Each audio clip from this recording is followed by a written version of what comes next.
अगर आपका फॉर्म 10 से रिजेक्ट हो रहा है, कहा जा रहा है कि आपकी सर्विस लेस देन 6 मंथ है, लेकिन आपने ज़्यादा सर्विस की है, तो कैसे आप इसे चेक करेंगे और इसके क्या उपाय हैं, इस बारे में हम इस वीडियो में बात करेंगे। पहले मेरा परिचय जान लीजिए। मैं पीएफ कंसल्टेंट हूं, जो पीएफ का काम करता हूं, उनके बेस पे वीडियो बना के देता हूं। ये चैनल बेस्ट चैनल है पीएफ की जानकारी के लिए। आप इस चैनल को ज़रूर सपोर्ट करें ताकि ज़्यादा लोगों तक सही जानकारी और सही इन्फॉर्मेशन पहुंच सके। मैं आपको जो दिखा रहा हूं, इसके लिए मुझे कंसल्ट किया गया है और इस कंसल्टेशन से पहले भी मेरे पास ये बहुत बार ये प्रॉब्लम आई है, जहां पे पीएफ मेंबर अपना फॉर्म 10C भरते हैं और फॉर्म 10C ये कह के रिजेक्ट कर दिया जाता है कि आपकी सर्विस 6 महीने से कम है। मेंबर का कहना है कि उन्होंने 1.5 साल काम किया है, तो किस वजह से यहाँ पे 6 महीने वाला एरर आ रहा है, इस चीज़ को आप ध्यान से समझेंगे। सबसे पहली चीज़ तो आप ये समझ लीजिए कि एक एलिमेंट होता है जिसको कहा जाता है एनसीपी डेज। एनसीपी डेज मतलब क्या होता है? एनसीपी डेज मतलब होता है छुट्टी। छुट्टी मतलब क्या हो गया कि मान लीजिए आप अपना किस तरह से चेक करना है, ध्यान से देखना। सर्विस 47 डेज को इसमें से घटा दिया जाएगा और उसके बाद देखा जाएगा कि क्या 6 महीने से ज़्यादा की सर्विस है। अगर 6 महीने से ज़्यादा की सर्विस है तो उसे 1 साल कंसिडर करके जो भी आपका पेंशन अमाउंट बनता है वो आपको दिया जाएगा। लेकिन अगर इस वाली सर्विस में से एनसीपी डेज घटाने के बाद आपका 6 महीने से कम होता है, तो जितना भी आपका पेंशन अमाउंट होगा वो वेस्ट हो जाएगा, वो आपको नहीं मिलेगा, ना ही वो आगे ट्रांसफ़र होगा।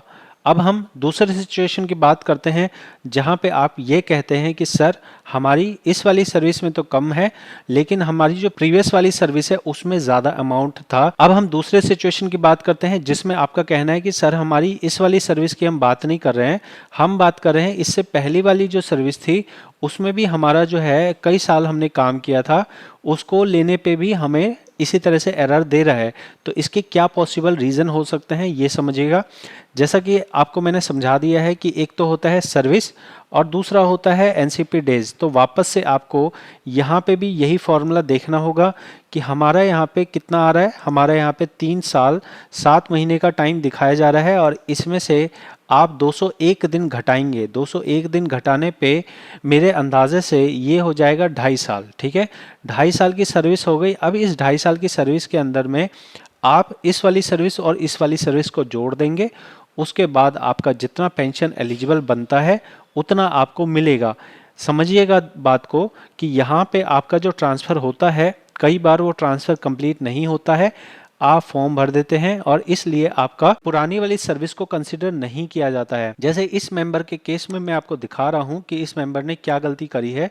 इस मेंबर का हम जो लेटेस्ट पासबुक चेक कर रहे हैं, लेटेस्ट पासबुक चेक करने पे हमें नज़र आएगा कि इन्होंने ट्रांसफ़र किया है, 2 तारीख को ट्रांसफ़र आ गया है, लेकिन इनकी जानकारी में नहीं है कि अभी ये ट्रांसफ़र कंप्लीट नहीं हुआ है, सब्जेक्ट टू वेरिफिकेशन है। सब्जेक्ट टू वेरिफिकेशन होने का मतलब ये है कि पीएफ रिकॉर्ड में अभी आपका ट्रांसफ़र कंप्लीट नहीं हुआ है।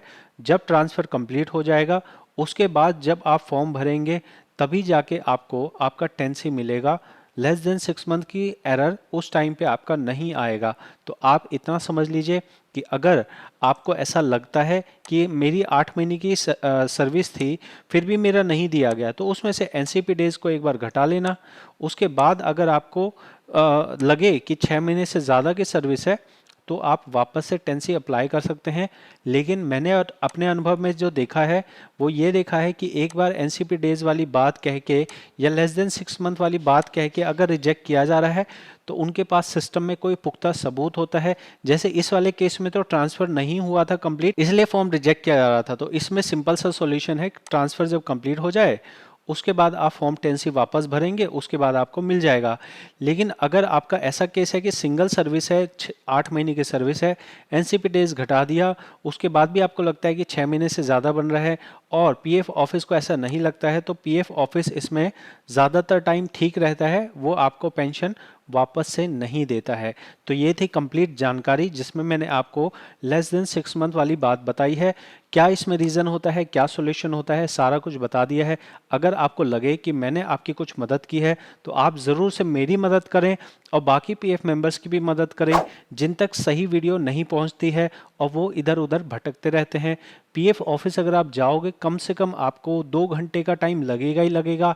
आना जाना सब कुछ आपको वेस्ट हो जाएगा, सारा टाइम और अमाउंट भी वेस्ट होगा। तो आपको जो ये वीडियो बना के दे रहा हूँ ये वही जानकारियां हैं जो मैंने अपने 5 साल के अनुभव से सीखी हैं। इसके साथ में अगर आपको लगे कि आपको मुझसे 1-to-1 कंसल्टेशन करना है तो मेरे से आप कंसल्टेशन अपॉइंटमेंट बुक करके बात कर सकते हैं, कंसल्ट कर सकते हैं, फॉर्म भरवा सकते हैं। साथ में अगर आपको पीएफ ईएसआई कंसल्टेंट बनना हो या फिर इनकम टैक्स का कोर्स सीखना हो, जीएसटी का कोर्स सीखना हो तो आप मेरा कोर्स भी ज्वाइन कर सकते हैं। मिलते हैं अगली वीडियो में। बहुत बहुत धन्यवाद।